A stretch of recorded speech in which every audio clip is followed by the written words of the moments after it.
네, 오늘 함께 나눌 말씀을 교독하시겠습니다. 누가복음 9장 18절에서 27절까지의 말씀 되겠습니다.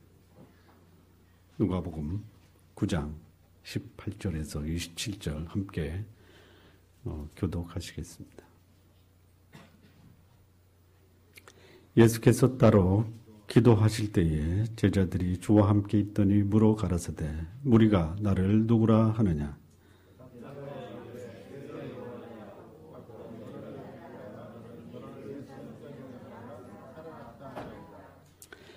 예수께서 이르시되 너희는 나를 누구라 하느냐. 베드로가 대답하여 가로되 하나님의 그리스도시니이다 하니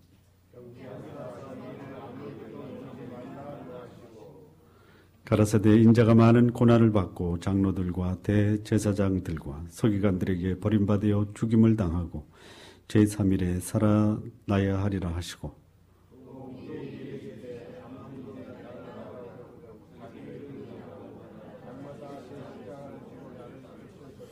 누구든지 제 목숨을 구원코자 하면 잃을 것이요 누구든지 나를 위하여 제 목숨을 잃으면 구원하리라.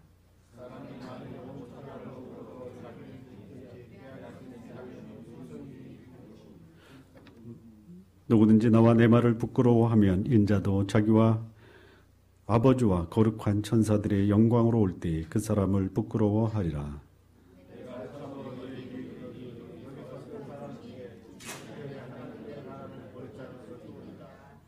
아멘. 예. 이 복음서, 특히 공간 복음은 대체로 두 부분으로 나눠져 있습니다. 전반부는 예수님은 누구신가? 예수님은 누구신가? 이적과 말씀을 통해서 예수께서 하나님의 아들, 예수, 그분은 그리스도다이심을 증거하십니다. 문둥병을 고치셨습니다. 중풍병을 고치셨습니다. 귀신을 쫓아내십니다. 죽은 자를 살리십니다. 혈루병을 고치십니다. 포도주의 비유를 말씀하셨습니다. 그리고 부대의 비유를 말씀하십니다. 지극히 높으신 자의 아들이 되는 비결도 말씀하십니다. 씨 뿌리는 비유, 반석 위에 지은 집의 비유. 이것은 예수님은 누구신가? 이 교훈을 가르치기 위한 말씀이었습니다. 예수님은 이 땅에 오신 하나님의 아들이십니다. 우리는 지금까지 예수님은 누구신가에 대한 교훈을 우리는 복음서에서 함께 나누었습니다. 자, 지금부터 후반부 들어갑니다. 후반부. 이제부터는 예수님은 누구신가라는 그 예수님을 이해한 사람들에게 예수님은 왜 오셨는가? 왜 오셨는가? 이렇게 말씀이 전개가 됩니다. 이제까지는 메시아이신 예수님을 드러내기 위한 예수님의 이적과 말씀이 중심이 되셨다면 이제부터는 그가 이 땅에 오신 목적, 인류를 향한 그의 죽으심과 부활이 중심이 되어 말씀이 전개가 됩니다. 그러니까 누가복음 1장 1절에서 9장 17절까지 전반부 예수님은 누구신가? 예수님은 그리스도이십니다. 기름 부음을 받은 자. 그분은 왕으로 오셨습니다. 그분은 선지자로 오셨습니다. 그분은 제사장으로 오셨습니다. 그분은 이 땅을 통치하는 통치자이십니다. 그분은 하나님의 말씀으로 이 땅에 오셔 선지자의 삶을 사셨습니다. 그분은 제사장입니다. 인간과 하나님을 연결시켜주는 중보자로 오셨습니다.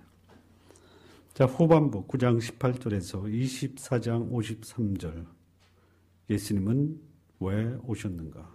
여기에 초점을 맞추고 있습니다. 예수님의 고난, 예수님의 죽으심, 예수님의 부활.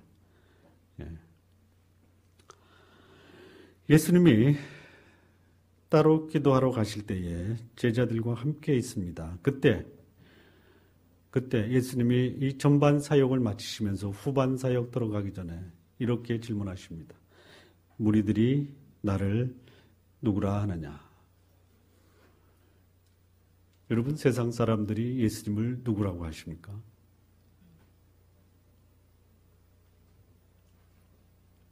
못 들어보셨어요?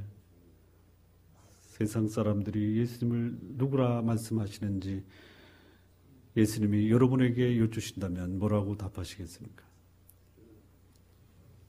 세상 사람들이 그랬더니 이렇게 얘기합니다. 세례의 요한이라 하고 또는 엘리야 또는 옛 선지자 중에 하나가 살아났다 하나이다 이렇게 얘기합니다. 그러니까 굉장히 괜찮은 사람, 선생님, 그리고 따라다니면 배울 것이 많은 분, 그리고 기회 있을 때 능력도 행하시는 분. 세상 사람들은 예수님에 대해서 좋은 감정을 갖고 있습니다. 그런데 교회에 대해서는 부정적인 생각을 갖고 있습니다. 많은 사람들이 예수님은 존경하지만 기독교는 싫다. 왜 그랬습니까? 예수님과 교회가 별개로 생각하는 것이에요. 예수님이 말씀하신 것을 교회 안에서 찾아보기가 어렵다라는 것이. 예수님이 가르쳤던 생명의 말씀이 교회에서 찾아보기가 어렵다. 예수님이 치유하셨던 그야말로 사람들의 기피 대상이 되고 외면했던 문둥병자 또는 정신병자 이런 사람들이 전혀 교회에서 회복되는 기미가 없어요. 오히려 아픈 몸을 끌고 교회 오면 오히려 아픈 몸을 더 아프게 만드는 것이 오늘의 교회다 이렇게 생각합니다. 뒀다 봐도 똑같다. 이게 오늘 이 세상 사람들이 교회를 바라보는 시각입니다. 사람들이 이렇게 얘기합니다. 예수님에 대해서 세례 요한이다. 위대한 스승, 영향력 있는 설교가. 그리고 불의에 대해서 항거했던 사람. 오늘 현대의 많은 사람들이 예수님에 대해서 이렇게 생각합니다. 그는 위대한 사상가였다. 그는 지성인이었다. 선생님이었다. 그분은 시대정신이었다. 여러분, 시대정신이 뭐예요? 이 시대에 진짜 우리가 공유해야 될 나라를 바로 세우고 사람을 변화시키고 가정을 회복시키는 이 시대정신이다. 이렇게 사람들이 얘기를 합니다. 정답이 아닙니다. 또 어떤 사람은 엘리야라고 합니다. 능력의 사람, 기도의 사람. 예수님이 행하신 능력을 보고 엘리야가 출연했다. 이렇게 얘기를 합니다. 예수님은 능력을 행하셨습니다. 기도도 행하셨습니다. 세상을 변화시키셨습니다. 그러나 예수님은 엘리야가 아니셨습니다. 선지자 중에 하나다.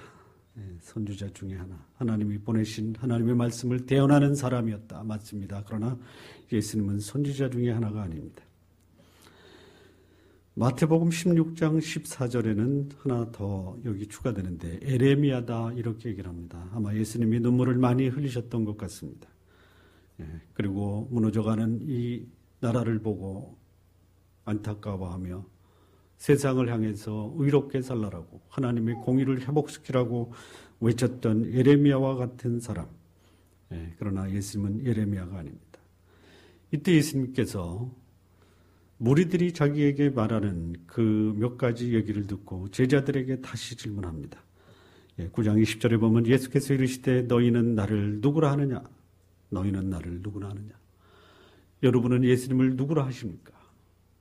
여러분에게 있어 예수 그리스도는 어떤 분이십니까? 이렇게 오늘 예수님이 여러분에게 여쭈신다면 여러분은 대답하셔야 합니다. 이때 베드로가 나섭니다. 가로되 하나님의 그리스도 신이다 이렇게 대답합니다. 하나님의 그리스도다. 그리스도. 다른 말로 말하면 메시아. 이 의미는 뭐냐? 기름 부음을 받은 자. 이게 그리스도 메시아라는 뜻입니다. 구약에 이스라엘 사람 중에 기름 부음을 받는 사람은 세 부류의 사람이었습니다. 첫째는 왕이었습니다. 왕이 기름 부음을 받았습니다. 선지자가 기름 부음을 받습니다. 그리고 제사장이 기름 부음을 받습니다. 왕 통치자입니다. 인간의 생명과 죽음을 주관하시는 분. 예수님은 이 땅에 왕으로 오셨습니다. 우리의 생명을 주관하시는 분. 여러분의 생명을 누가 주관하십니까? 잘 생각해 보세요.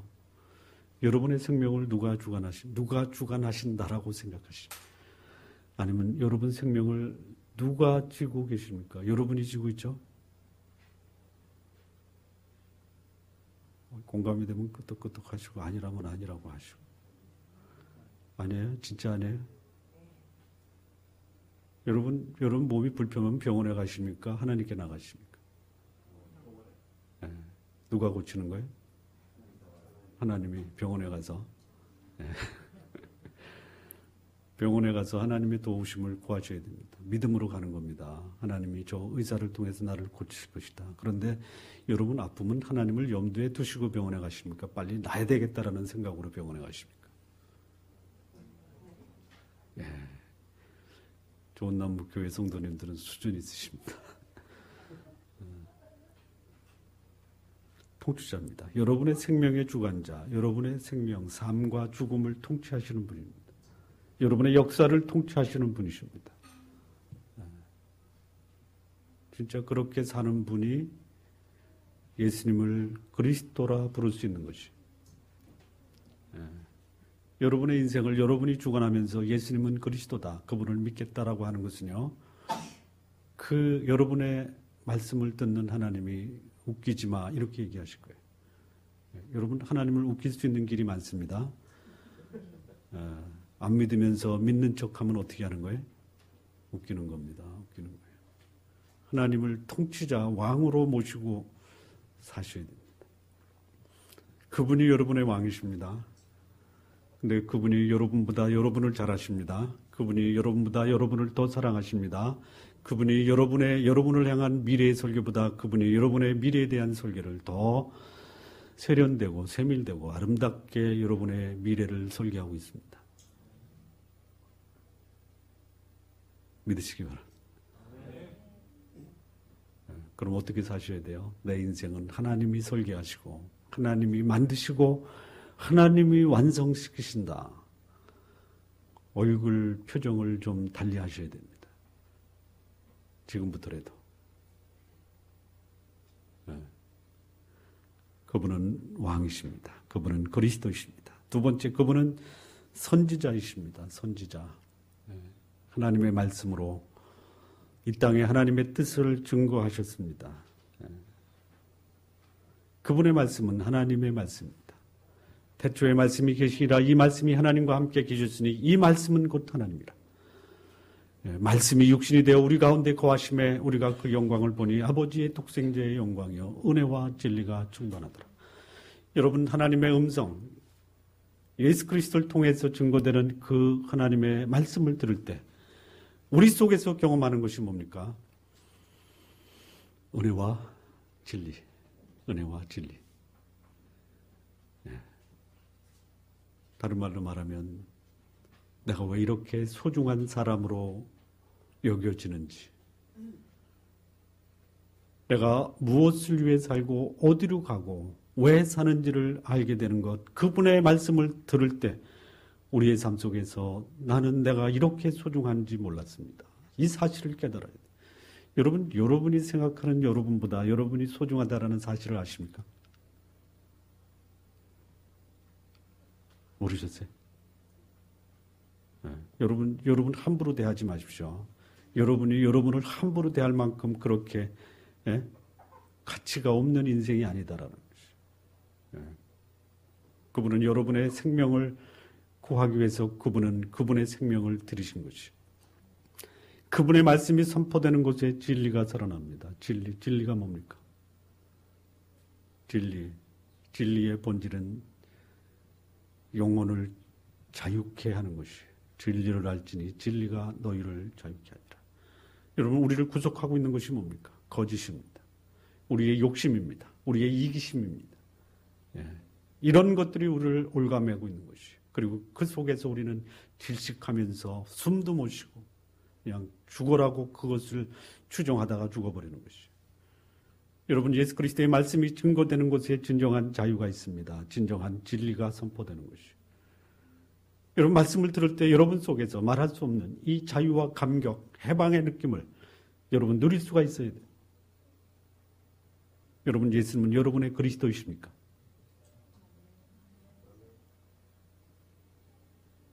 넘치는 자유와 해방이 있습니까? 네. 네. 세 번째, 그분은 제사장이셨습니다. 제사장, 하나님의 중재자. 자신을 희생하심으로 나와 하나님 사이를 연결시켜준 중재자. 이분은 제사장이셨습니다. 자, 여러분, 이렇게 고백할 수 있어야 돼요. 나는 예수님을 만나기 전에 하나님을 몰랐습니다. 그런데 그분을 만남으로 나는 하나님을 알게 됐습니다. 나는 영생이 뭔지를 알게 됐습니다. 나는 천국이 뭔지를 알게 됐습니다. 예수님을 경험한 자 천국을 경험합니다. 하나님을 경험합니다. 내 모습이 부패하여 하나님께 나갈 수 없다라는 부정한 존재라는 것을 알게 됩니다. 예수님을 만나 그분을 통해서 나는 천국 가는 길을 알게 되었습니다. 그분은 그리스도이십니다. 이 고백이 여러분의 고백. 이렇게 고백할 수 있는 사람을 가리켜 그를 그리스도인이다라고 하는 것이에요. 그리스도인, 그리스도. 그분은 나의 왕이십니다. 그분은 나의 말씀이십니다. 그분은 나의 중보자이십니다. 그렇게 고백하는 사람이 그리스도인입니다. 여러분, 그리스도인이십니까? 네.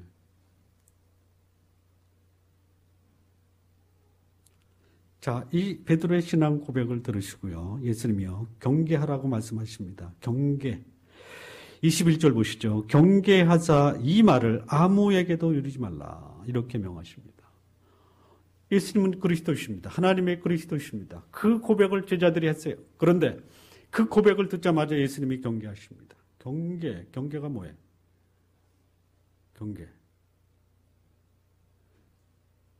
경계라는 것이 뭐냐면요, 심각하게 당부하다. 이게 경계입니다. 네. 심각한 표정을 지으면서 엄히 말하시기를 아무에게도 이르지 말라. 이렇게 말씀하십니다. 왜 예수님이 제자들의 고백, 신앙 고백, 당신은 하나님의 그리스도이십니다라는 이 고백을 심각한 어조로 말씀하시면서 아무에게 말하지 말라 라고 말씀하셨을까요? 왜? 이유가 있겠죠? 첫 번째는요, 예수님이 메시아로서의 정체성을 강력하게 숨기려고 했던 그 첫 번째 이유는 뭐냐면 유대인들이 오해하기 때문입니다. 오해. 이 무슨 말이냐면요, 제자들은요, 당신은 그리스도이십니다. 메시아이십니다. 라고 할 때 그 메시아의 본질적 의미를 알고 있어요.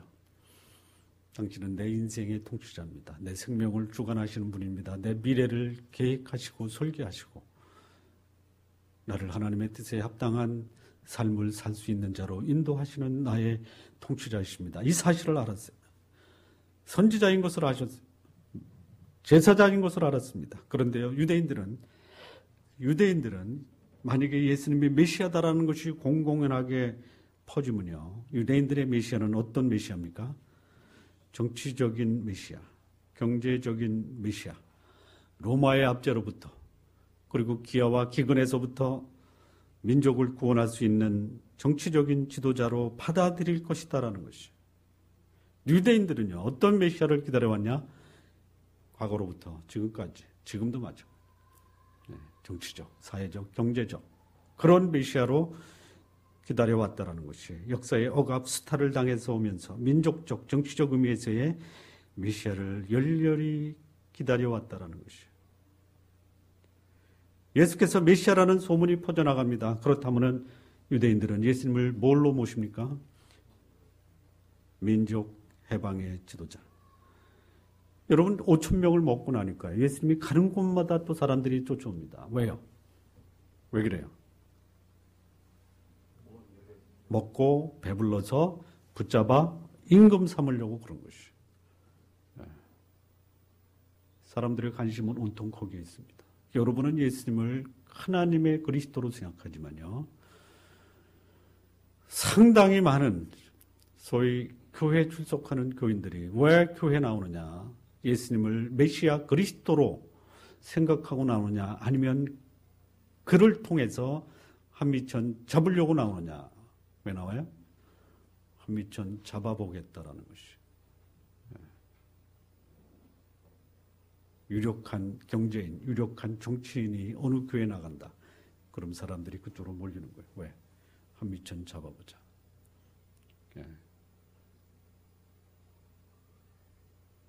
영국의 웰링턴 장군을 아시죠? 아십니까? 아세요? 그야말로 역사적인 영웅 나폴레옹을 물리쳤던 워털루 전쟁의 주인공 웰링턴입니다. 그가 교회에 옵니다. 목사님은 그를 거들떠 보지도 않습니다. 거들떠 봐야 될 이유도 없습니다. 그런데요, 목사님이 그를 챙깁니다. 장군께서 앞으로 나오시죠. 그때 이 웰링턴 장군이 이렇게 얘기합니다. 나도 하나님 앞에서 여기 있는 모든 사람과 똑같은 사람입니다. 특별히 대접받아야 될 이유가 없습니다. 어느 교회에서는 유력한 정치인이 오면 그가 신앙인이 아님에도 불구하고 강대상에 앉습니다.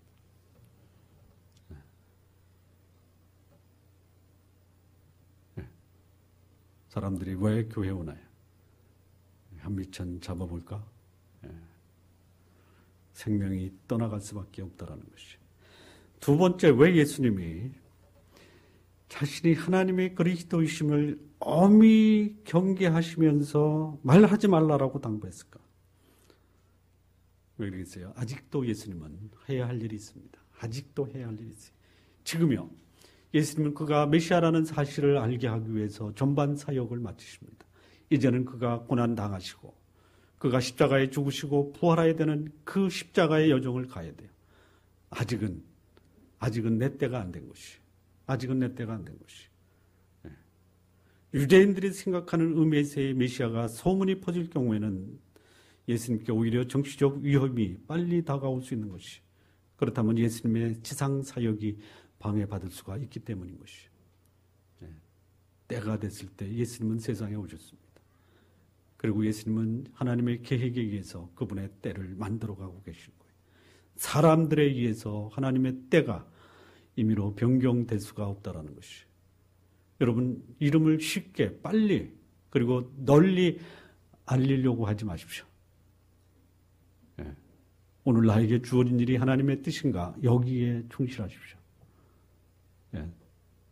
때가 되면 하나님께서 그를 세상에 높이 들리실 것이. 내 때를 내가 주관하지 마시기 바랍니다.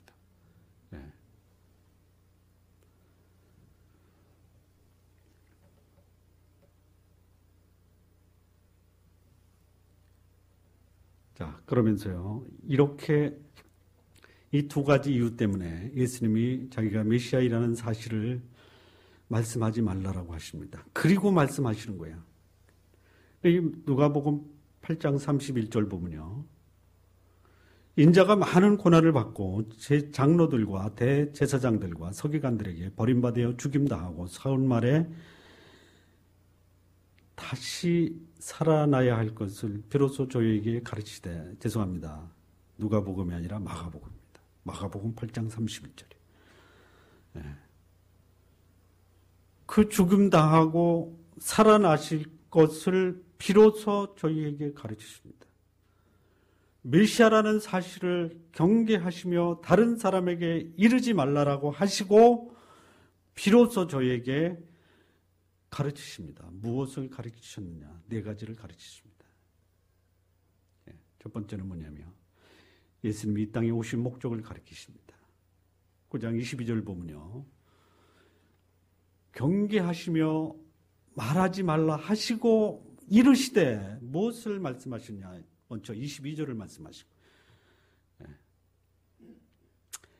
가라사대 인자가 많은 고난을 받고 장로들과 대제사장들과 서기관들에게 버림받아 죽임당하고 제3일에 살아나리라 하리라 하시고 이 말씀을 가르치신 거예요.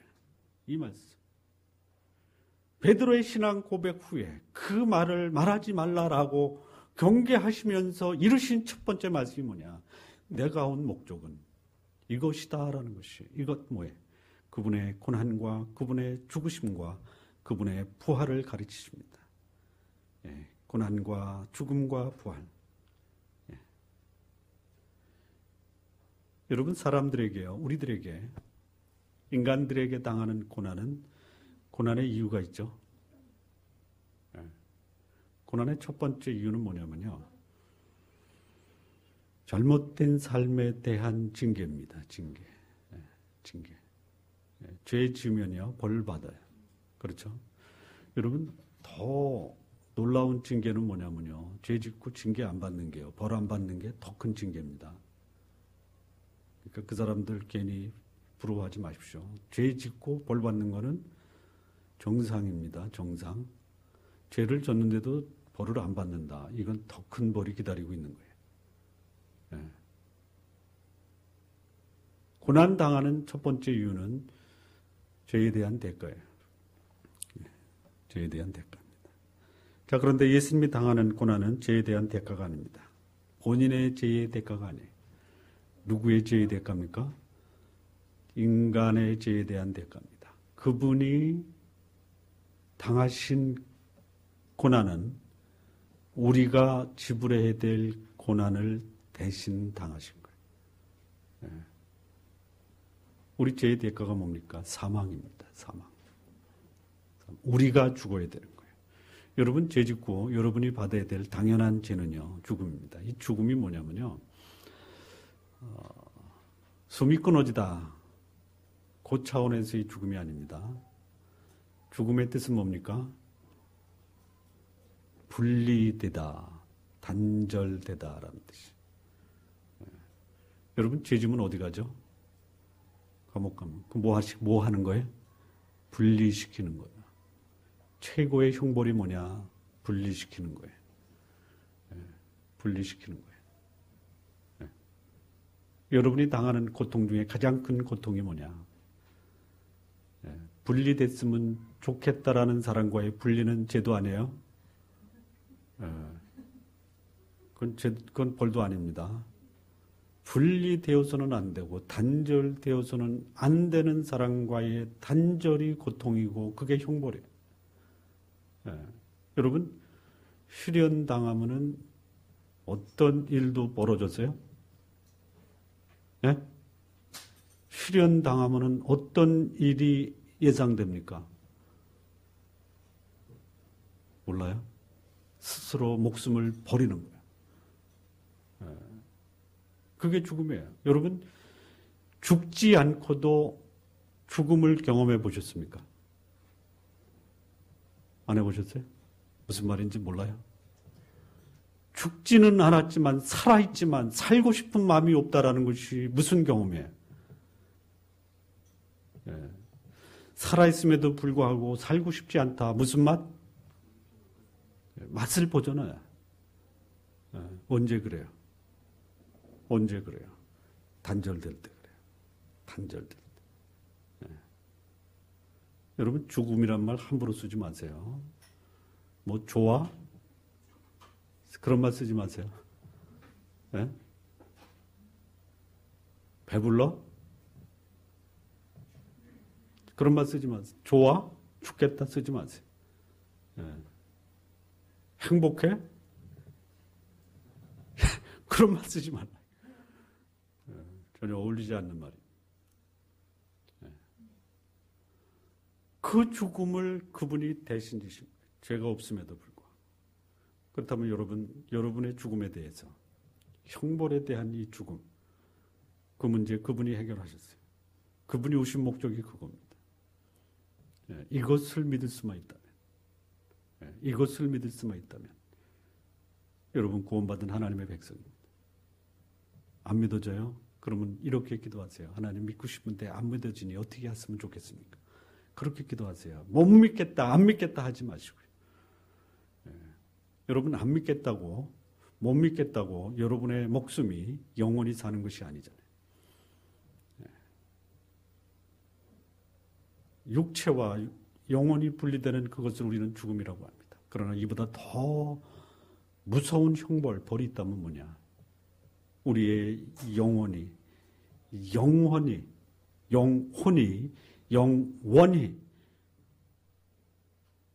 벌 받는 거예요. 예.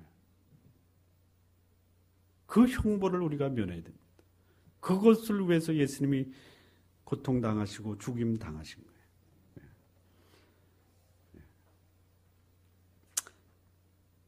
자, 뿐만 아닙니다. 그분은 다시 살아나셨습니다.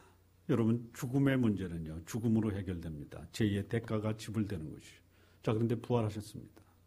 이건 전혀 다른, 전혀 새로운 인생을 살라라는 의미.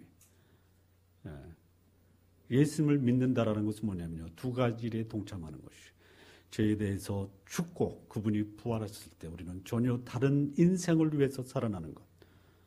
그분은 그것을 위해서 오셨습니다. 그분이 그렇게 되기 위해서 오신 것이 아니라 우리로 하여금 죄에 대해서는 죽고 의에 대해서는 살게 하시기 위해서 그분이 오셨더라는 거예요.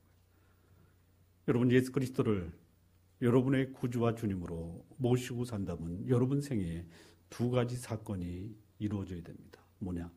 그분이 이 땅에 오신 그 목적을 여러분의 삶 속에 이루셔야 돼요. 죽으셔야 됩니다.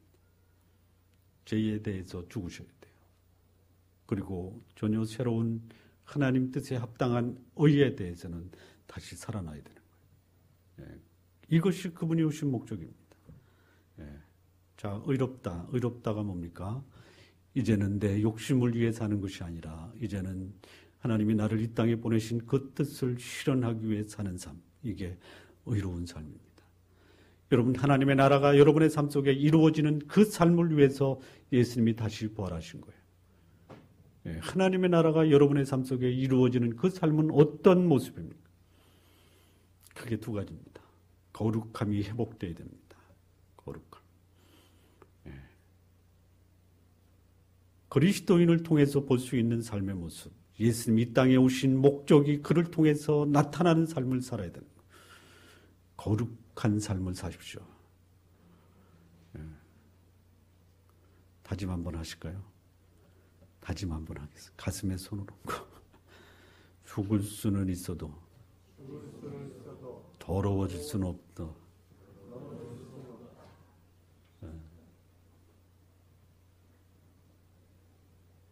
두 번째요. 그분의 나라가 이루어지는 곳에서는요, 거룩함과 사람의 가치가 최고의 가치로 여겨지는 삶이 나타나야 되는 거예요. 사람보다 소중한 것이 없습니다. 여러분, 돈을 선택하시겠습니까? 사람을 선택하시겠습니까? 예? 돈입니까? 사람입니까? 권력입니까? 사람입니까? 사람이 먼저입니다. 어서 많이 들으셨어요? 신경 쓰지 마십시오. 신경 쓰지 마십시오. 사람을 가장 소중하게 여기는 삶이 내 삶 속에 이루어져야 돼요. 사람은 이용의 대상이 아닙니다. 사람은 목적 그 자체입니다. 예수님이 이 땅에 오신 목적이 뭐예요? 사람을 위해서 오셨어요. 죄 문제 해결하기 위해서 오신 것이요. 예수님이 그리스도다라는 이 베드로의 신앙 고백, 그 말씀을 듣고 내가 왜 이 땅에 왔는지 아느냐, 이 말씀을 말씀하시는 거예요. 죄로 오염된 세상이 거룩한 나라로 회복되는 것. 사람이 수단으로 여겨지는 그 세상에서 사람이 목적으로 변화되는 세상을 만들기 위해서 예수님이 이 땅에 오신 거예요. 자, 여러분의 삶 속에 하나님의 나라가 실현되고 예수 그리스도가 여러분의 그리스도라면 여러분 거룩한 삶을 사시고요. 사람을 목적으로 사시기 바랍니다. 자, 두 번째 말씀하신 예수님이 비로소 가르치신 교훈이 무엇인가? 신앙의 본질을 가르치십니다. 신앙의 본질. 거기 여러분 주보에는 본문 말씀이 안 적혀 있죠. 안 적혀 있는 게 누가복음보다는 마가복음 8장 32절, 33절을 보시겠습니다. 이 동일한 배경을 가진 말씀입니다. 마가복음 8장 32절, 33절. 앞에 화면을 보고 같이 한번 읽으실까요? 시작. 드러내놓고 이 말씀을 하시니 베드로가 예수를 붙들고 가나매 예수께서 돌이키사 제자들을 보시며 베드로에게 꾸짖어 가라사대 사단아 내 뒤로 물러가라 내가 하나님의 일을 생각지 아니하고 도리어 사람의 일을 생각하는도다 하시고 드러내놓고 이 말씀을 하시니까 뭐냐면요. 인자가 세상에서 고난당하고 죽임당하고 3일 만에 다시 살아나리라 이 말씀을 하시니까 베드로가 예수님을 붙들고요. 붙들어요. 아니되옵니다. 이거 아니되옵니다. 우리가 당신을 이 세상에 오는 메시아, 아마 제자들도 정치적인 메시아, 이것으로 생각했던 것 같아요. 죽는다고 하니까요. 이제는 우리 꿈이 다 물거품 되는 거 아닙니까? 아니되옵니다라고 하는 거예요. 아니되옵니다. 그랬더니요. 예수님이 베드로를 보고 뭐라 그래요? 사단아 내 뒤로 물러가라. 여러분 예수님을 믿고 따르는 사람도 어느 순간에 사단의 조종을 받는 것이에요. 아마 예수님께 이렇게 말씀하실 거예요. 주님, 저는 당신이 제 인생의 전부입니다. 돈 필요 없습니다. 명예 필요 없습니다. 권력도 필요 없습니다. 저는 당신이면 됩니다. 그랬더니 사단이 와서 이렇게 얘기합니다. 친구한테 줄까?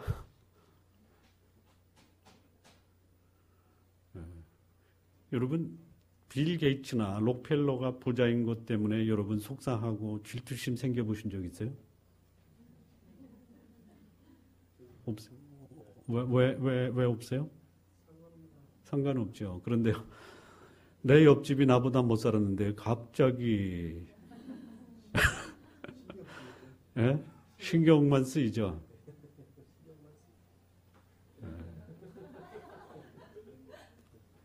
직장 생활하면서 내 후보가 나를 앞질러 가는 거예요. 기분이 어떠세요?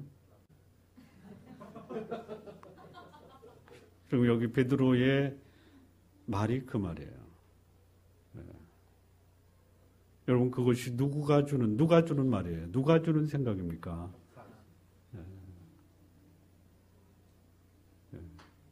천국과 지옥을 왔다 갔다 하는 거예요. 예수님이 비로소 말씀하신 교훈이 뭐예요?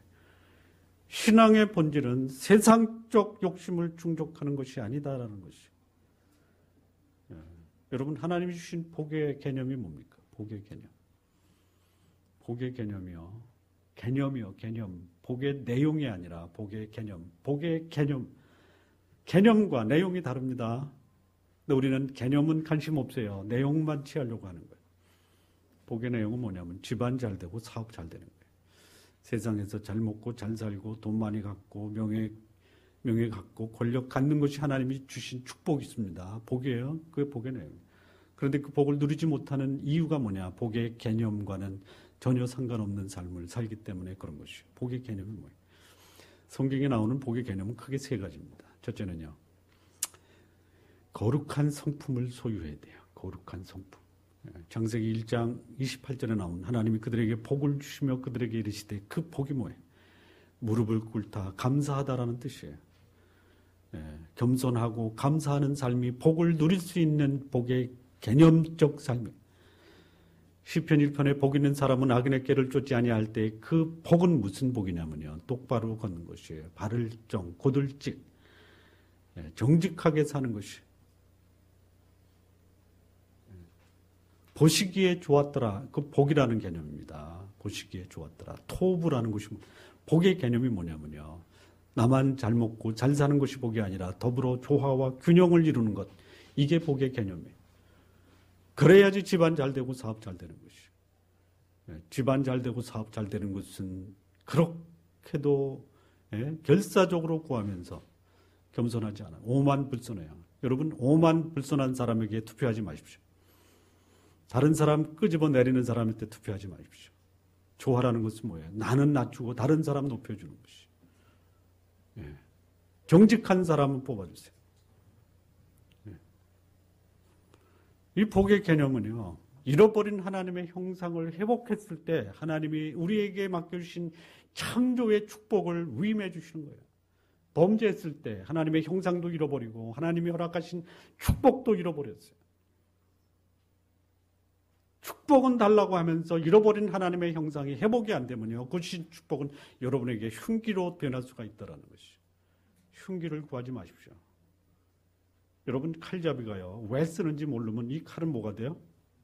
흉기가 되는 것이에요. 그런데요, 사람을 구해야 되겠다라고 하는데 칼을 쓸 줄 몰라요. 어떻게 돼요?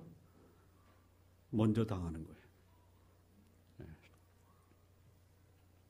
신앙의 본질은 세상적 욕심이 아니다. 그런데 사람들은 이 세상적 욕심에 신앙의 본질을 찾으려고 하는 것이 아니다라는 것이 아니에요. 예수님이 가르친 것이 뭐예요? 하나님 뜻에 합당한 삶, 거룩한 하나님의 형상을 회복하라. 그러면 내가 인간을 창조할 때 인간에게 맡겼던 그 모든 권한을 다 다시 회복시켜 주겠다라는 것이에요. 예수님이 이 땅에 오신 목적이 아십니까? 신앙생활 하면서요, 신앙인들이 신앙의 본질을 회복하지 않으면요, 왜 교회 나오세요? 왜 신앙생활 하세요? 네? 신앙생활 하니까 하나님이 나에게 축복을 해주셨다. 축복 자체가 신앙의 본질이 아니다라는 것이죠. 자, 세 번째요. 세 번째. 예수님이 비로소 가르치신 교훈이 뭐냐? 23절, 24절에 예수님을 따르는 자가 지불해야 될 대가를 말씀하십니다. 23절, 24절을 보면요, 또 무리에게 이르시되 아무든지 나를 따라오려거든 자기를 부인하고 날마다 제 십자가를 지고 나를 좇을 것이니라. 누구든지 제 목숨을 구원코자 하면 잃을 것이요 누구든지 나를 위하여 제 목숨을 잃으면 구원하리라. 여기 예수님을 따르는 자가 지불해야 되는 대가 두 가지가 나옵니다. 뭐죠? 23절. 따라오려거든 먼저 자기를 부인하고, 두 번째, 날마다 제 십자가를 지고 나를 좇을 것이니라. 이게 예수님이 가르치신 교훈이에요. 이게 예수님이 이 땅에 오셔서 우리에게 비로소 그분이 무엇을 우리에게 기대하신지를 가르치신 거예요. 자기 부인해야 됩니다. 자기 부인. 어렵죠? 자기 부인의 반대가 뭐예요? 자기 부인의 반대가 뭐예요? 자기 남편? 아닙니다. 이거는 그냥 분위기 썰렁한 상황을 좀 반전시키려고 하는 겁니다. 자기 부인의 반대는 뭐냐면요, 자기 이기심, 소유욕이라고 하는 것이. 이게 자기 부인의 반대입니다. 자, 자기 부인은 뭐냐면 내 있는 거 다 내려놓자라는 것이. 근데 내려놓지 못하는 것이 뭐예요? 내 이기심과 소유. 이거 양손에 하나씩 붙들고 사시죠? 하나님의 일을 한다고 하면서도 양손에 붙들고 있는 게 뭐예요? 자기 이기심과 소유. 이거 내려놓으라는 것이. 제가 어느 모임에 가서 그 얘기했습니다. 이번 대통령 찍을 사람은 요 조건을 갖추고 있는 사람 뽑으십시오. 첫째, 마음 비운 사람. 둘째, 낮추는 사람. 셋째, 섬기는 사람. 넷째, 깨끗한 사람 뽑으십시오. 없으면요, 근접한 사람 뽑으세요. 네. 자기 부인할 수 있는 사람 뽑으세요. 나 아니면 안 되겠다는 사람 뽑지 마세요. 그 사람 없어도 됩니다. 여러분, 좋은 나무 교회 김기열 목사 없어도 되죠? 되죠? 하면 어느 날 하나님이 저를 갑자기 다른 곳으로 불러가시면 여러분 어떻게 하시겠어요? 어떻게 하시겠어요? 보내주세요. 누가 알아요? 안 돼요? 자기 부인해야 돼요. 내 거라고 움켜쥐면 안 되는 것이에요. 이게 신앙의 본질입니다. 하나님은 나 없어도 하나님의 역사는 얼마든지 가능한 것이에요. 자기 부인은 뭡니까? 내 인생의 참으로 예수 그리스도 당신이십니다. 내 인생의 주인, 주재권, 그분께 위임하는 것이에요. 의사결정의 기준이 나의 욕심을 충족하는 것이 아니라 하나님의 말씀, 내 삶의 절대 기준, 이 성경에 입각해서 사는 삶, 이게 자기 부인하는 삶이에요. 그런데 자기 부인하지 못합니다. 자기를 높이려고 하는 거예요. 철저하게 계산적으로 사는 것이. 내 이기심과 욕심을 충족시키는 것이 내 삶의 결정적인 기준으로 삼고 살아가는 것. 그것이 아니라는 것이죠. 신앙의 본질은 그것이 아니다라는 거예요. 자기 십자가를 지십시오. 자기 십자가를 지십시오. 이게 예수님을 따르는 자들이 지불해야 될 대가입니다. 십자가를 내가지고 주를 따라가리라.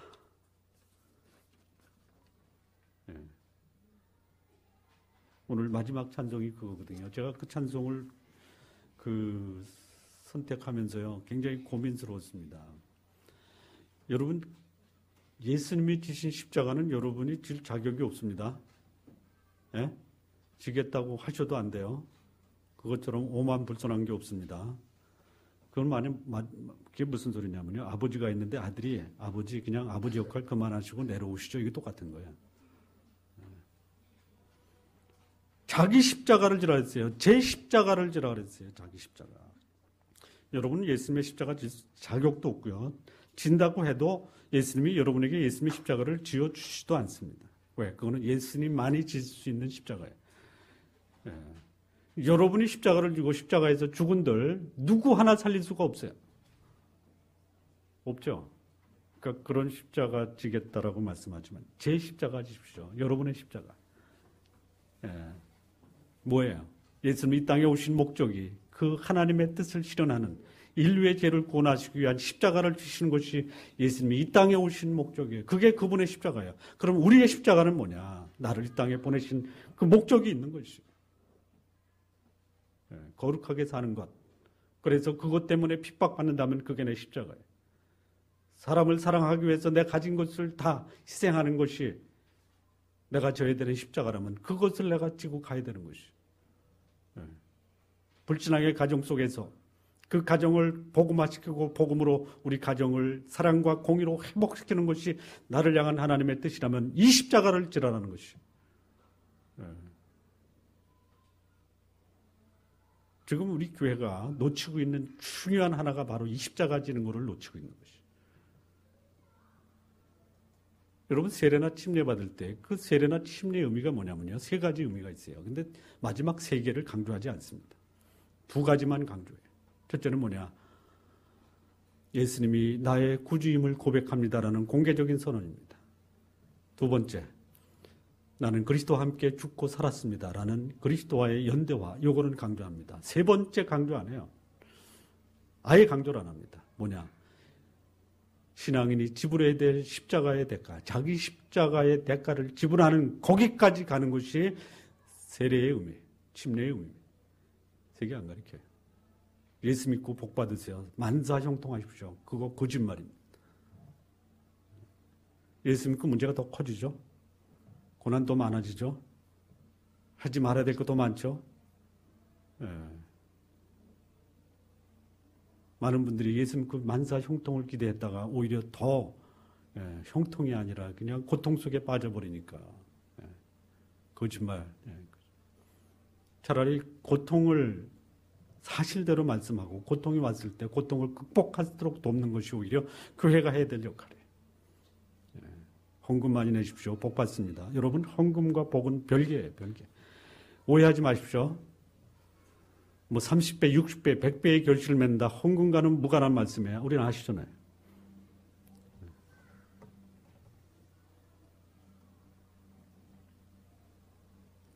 예수님을 따르는 자들이 지불해야 될 대가를 예수님이 말씀을 하셨습니다. 값을 치를 각오를 하지 않으면요. 예수님 따르지 마십시오.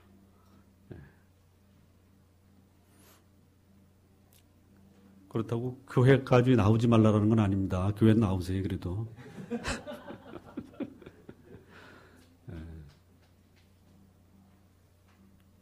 네 번째입니다. 예수님이 비로소 가르치신 교훈은 뭐냐? 인생의 가치입니다. 인생의 가치. 25, 26절을 보면요. 사람이 만일 온 천하를 얻고도 자기를 잃든지 빼앗기든지 하면 무엇이 유익하리요? 영원한 가치입니다. 내 영혼의 가치가 얼마나 중요하냐를 가르친 것이에요.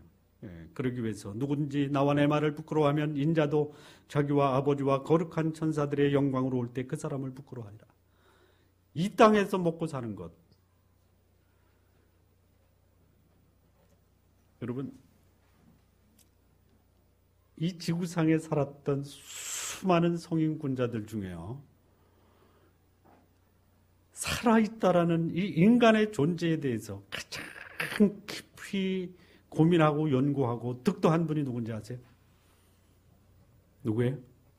부처님이에요. 부처님. 부처님만큼 인간의 실존, 존재에 대해서 그렇게 깊이 연구하고 고민하고 구도하고 이런 분 없어요. 근데 그분이 고백한 고백이 뭐예요? 모르겠다라는 것이에요. 모르겠다. 그분이 이렇게 말씀하셨습니다. 아제, 바라승아제, 모지사바. 이게 무슨 말이에요? 이 세상에서 모른다. 솔직하게 말씀하신 거예요. 그런데 혹시 알겠냐? 죽음 건너편으로 넘어가면. 그러니 인간의 본질과 존재의 의미는 죽음 건너편으로 가서 논하자. 이게 반야신경의 핵심이에요. 여러분이 살아있는 데 여러분의 생명의 소중함, 가치 발견하시기 바랍니다. 성경을 모르더라도 적어도 부처님처럼 고민 좀 하십시오.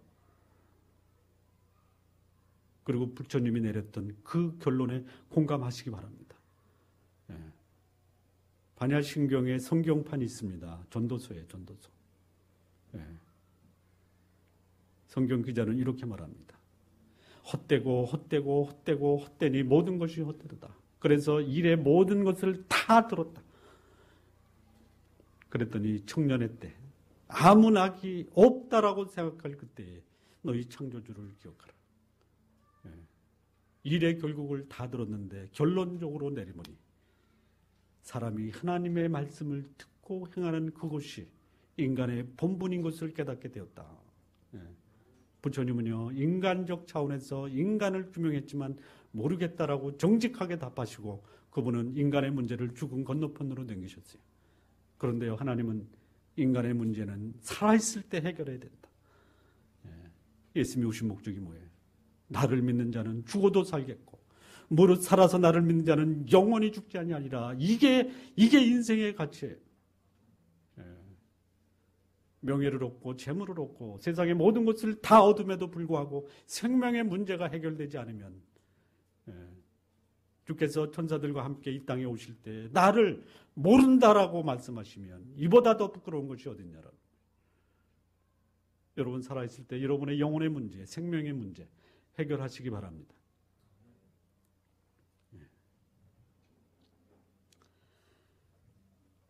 우리의 생명이 마치는 그날 영생을 얻지 못하는 자들이 후회하면서 내 영혼이 지옥으로 질주하면서 한마디 남길 거예요. 뭔지 아세요? 속았구나 이거예요. 속았구나. 내 인생이 살아있을 동안만 인생인 줄 알았더니 그게 아니었구나. 그리고 내 영혼이 지옥으로 질주하면서 속았구나. 속은 인생 살지 마시기 바랍니다. 인생을 가치 있게 살았던 한 분, 짐 엘리어트라는 분을 소개하고 소개 마치겠습니다. 짐 엘리어트, 미국 사람입니다. 오레곤주에서 출생해서 미국 시카고에 무슨 학교죠? 시카고에 빌리그레이 목사님 졸업한 학교. 위튼 칼리지. 이 참 놀라운 사람입니다. 10대에 이미 헌신을 하고요. 영원한 가치를 알고요. 대학생활 내내 영원한 것이 뭔가. 그거 찾다가 인간의 영혼이 영원하다. 그러면 내가 그 영혼을 위해서 인생을 바치겠다. 그리고 그는 에콰도르 밀림 식인종 마을로 선교를 갑니다.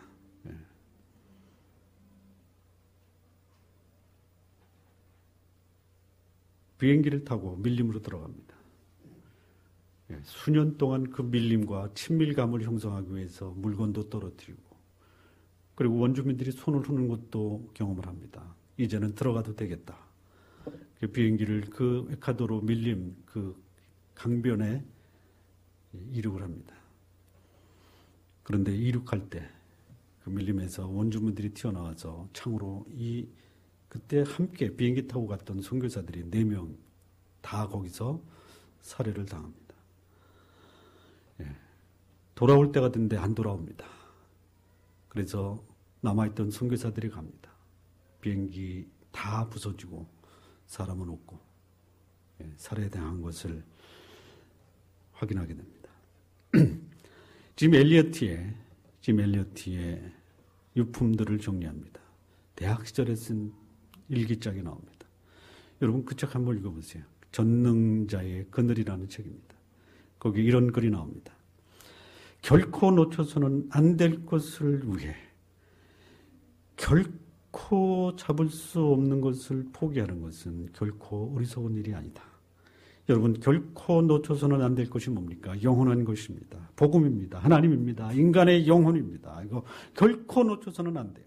그런데요, 결코 잡을 수 없는 게 있습니다. 재물, 명예, 권력, 세상적 안락함, 출세, 학벌. 이거 잡을 수가 없습니다. 이거 신기루입니다. 잡으려고 잡았다고 보면은 없어지는 것이에요.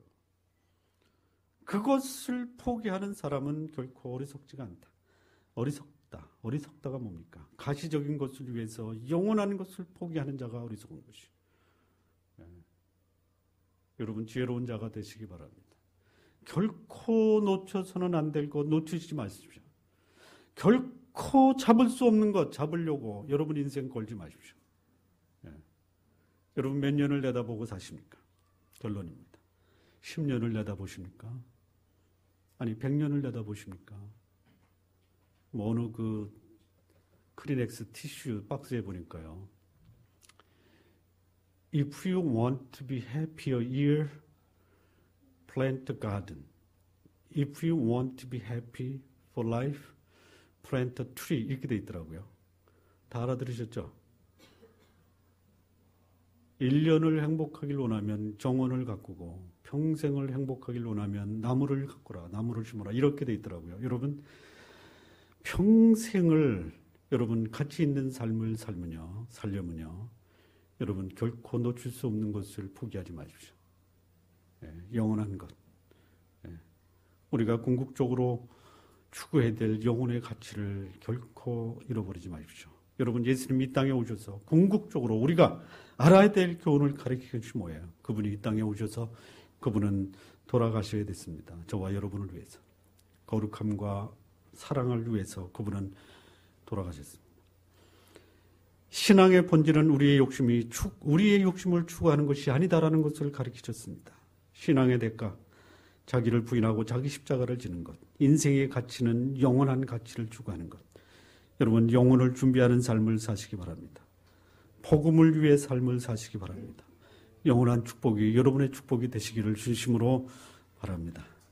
기도하시겠습니다. 하나님 아버지 감사합니다. 주께서 우리에게 이 땅에 오신 목적을 말씀하시며 우리를 위해서 죽으시고 살아나셔 우리를 거룩하고 의로운 삶을 살게 하신 것, 그렇게 살 수 있도록 하나님 인도해 주옵소서. 신앙의 목적이 나의 이기심을 추구하는 것이 아니라 오히려 나를 부인하고 자기 십자가를 지는 것, 그리고 인생의 가치가 이 세상에서 눈에 보이는 것 누려야 되지만 그것이 아닌 영원한 가치에 우리의 삶을 드려야 된다는 것을 가르치신 이 주의 교훈 앞에 하나님 우리를 잘 조명하고 점검하여 주의 뜻에 합당한 삶을 살 수 있도록 하나님 인도해 주옵소서. 예수님의 이름으로 기도합니다. 아멘.